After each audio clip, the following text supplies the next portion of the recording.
ঠাকুর সত্যানন্দ প্রভুর একটা লীলা।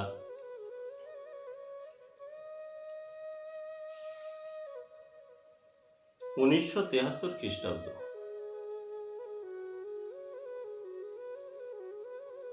ঘটনাটি রয়েছে শ্রীনীলকান্ত লীলাবিধি প্রথম খণ্ড গ্রন্থের 90 পৃষ্ঠায় শ্রী নীলকান্তকে কৃপা সিদ্ধকরণ নামক প্রবন্ধে। 1993 খ্রিস্টাব্দের ঘটনা।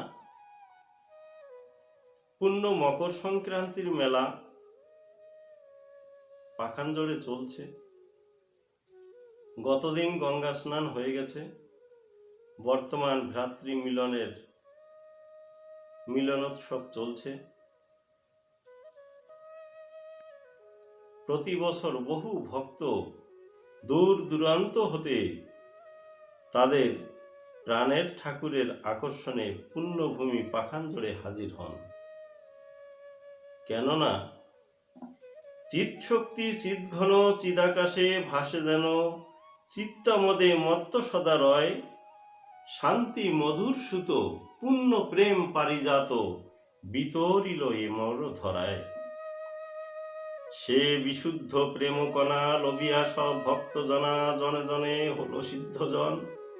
বিশুদ্ধ তাদের হিয়া ভক্তিভাবে পরশিয়া মায়া মুক্ত হয় এ জীবন। তার আনন্দ মেলা পাখানজোড় বটতলা, ব্রহ্মর্ষির পুণ্য তপবন। পৌষ সংক্রান্তির যোগে ভক্তগণ যোগে জাগে অঞ্জনার তীরেতে পৌঁছন। লক্ষ লক্ষ ভক্ত মিলে তাদের কথা বলে, অশ্রু জলে বিরহ সোহাগ, প্রেম প্রীতি আগুন বাড়ায় সহস্র গুণ, সত্যানন্দ প্রেম অনুরাগ।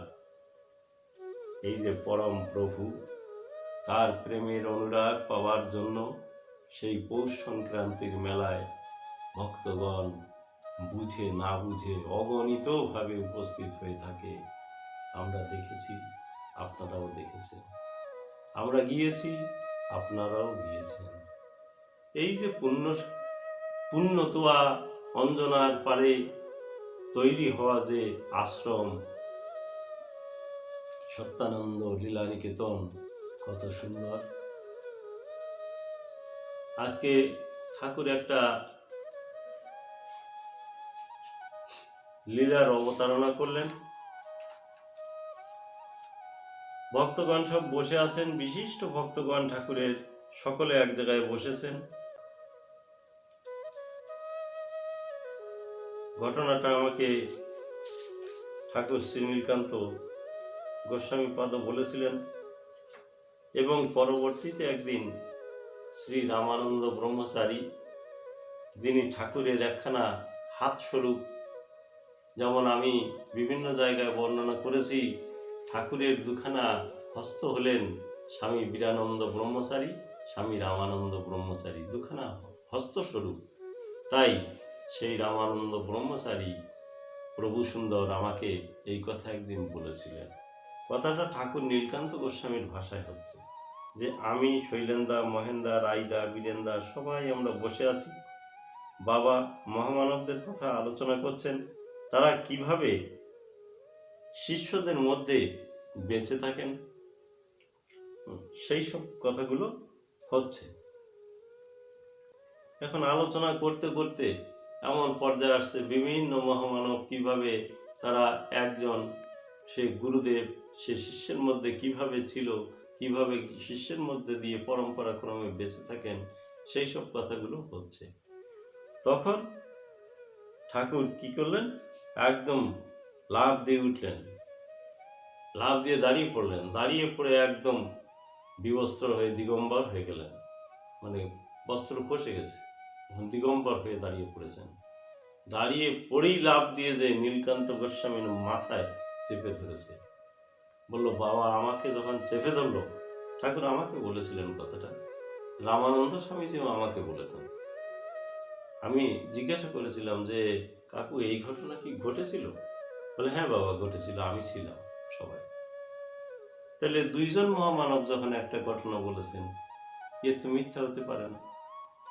সেই সত্য ঘটনাটাই বিবৃত করলাম এখানে। বললো আমার মাথাটা সজোরে চেপে ধরলেন। আমি এত শক্তিশালী লোক, আমার তখন স্বাস্থ্য কত সুন্দর, আমি যেন দেবে গেলাম, খানিকটা আমার মাথা যেন বসে গেল, এরকম মনে হলো। কিছুক্ষণ পরে দেখি আমার শরীরে একটা কিরকির কিরকির করে একটা যন্ত্রণার সৃষ্টি হচ্ছে। উঠে গেলাম, সবাই উঠলো, যখন সভা ভেঙে গেল উঠলাম। ঠাকুর ওই চেপে ধরে কয়েকটা কথা বলেছিলেন যে আজ থেকে আমি আমার সমস্ত শক্তি নিয়ে নীলকান্তের মধ্যে প্রবেশ করলাম, আজ থেকে নীলকান্ত যে আমি আর সে। এই কথা যারা অস্বীকার করে তারা আমার শিষ্য না।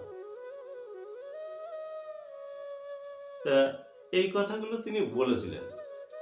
বললে পরে অনেকে এখন অনেক রকম ভাবলে কিছু করার নেই, যেটা বাস্তব কথা সেটা তো বাস্তবই।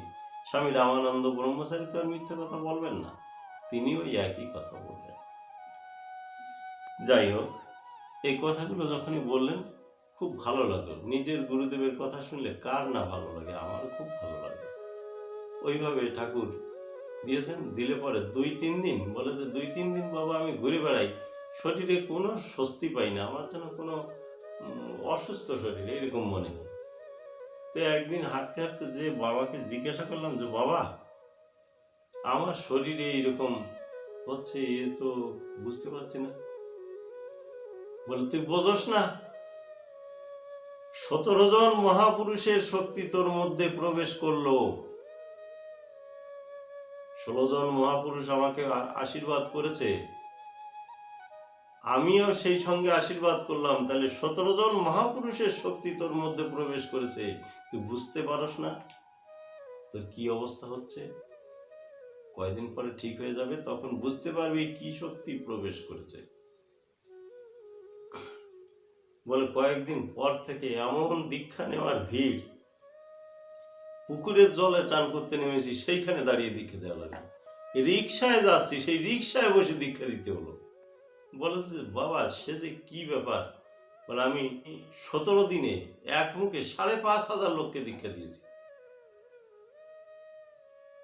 বলে এত ভিড়, শুতে গেছি, শুতে যেয়ে দীক্ষা দিতে হয়েছে রাত্রিবেলা। তখন আমি অনুভব করলাম যে ঠাকুর তোমার শক্তি আমার মধ্যে, এই যন্ত্রের মধ্যে দিয়ে তুমি তোমার কাজ করিয়ে নিচ্ছ।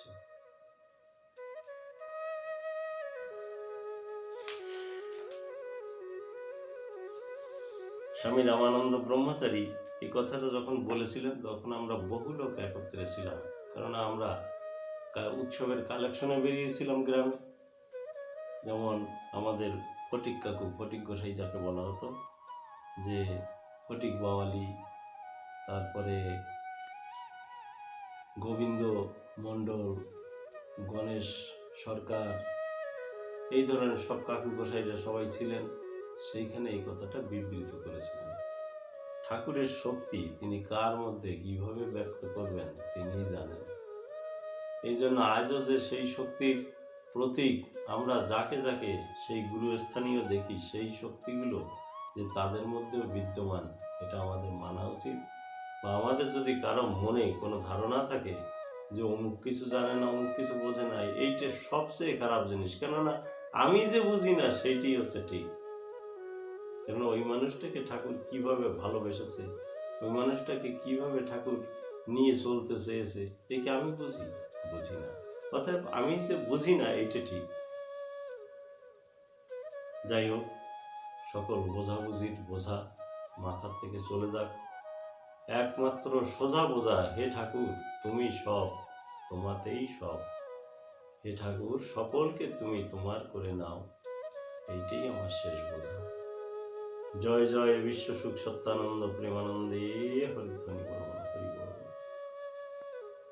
জয় শ্রী নীলকান্ত মাধুর্যময়ী মা রামানন্দ, বীরানন্দ, অসীমানন্দ, কেশবানন্দ, পবিত্রানন্দ সকল স্বামীজির চরণে আমার ভক্তিপূর্ণ প্রণাম জানিয়ে আলোচনা এখানেই বিরাম রাখছি। জয় হরি।